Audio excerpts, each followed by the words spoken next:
Поставил новое лобовое после покраски. Взял самое дешевое КМК за 4700. И что-то я не помню, чтобы у меня дворники вот так вот скулили. Я уже думаю, не за стекла ли это. Но так-то дворникам тоже они больше 1,5 лет у меня отъездили. Сейчас посмотрим, поставим новые. Дворники буду ставить той же фирмы Detalius. Если вам интересно, артикул оставлю в описании на Озон. Можете посмотреть и приобрести. Размеры, как мы помним, 60 и 40 на Volkswagen Polo ставятся. После того, как заглушили машину, нажимаем вниз рычажок. У нас стоит сервисное положение. Дворники. Сам дворник снимается довольно-таки просто. Здесь зажимаем, раз, отщелкивается и вынимается. Все ржавое, надо было бы покрасить уже эти.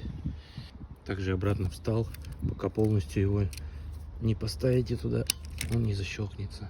Раз, все, один готов. Блин, это надо красить, пацаны.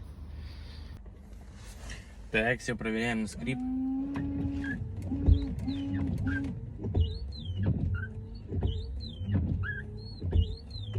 По ходу дела стекла какие-то не такие.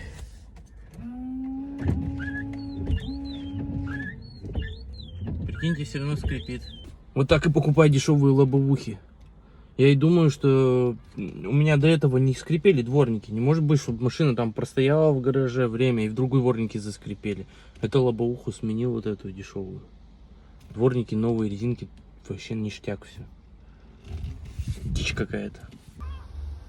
Хрен с этой лобовухой, блин, на бампера покрасить, пацаны. А это надо делать на улице.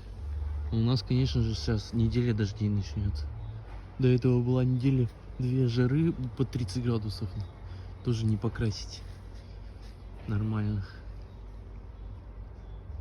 Как-то так.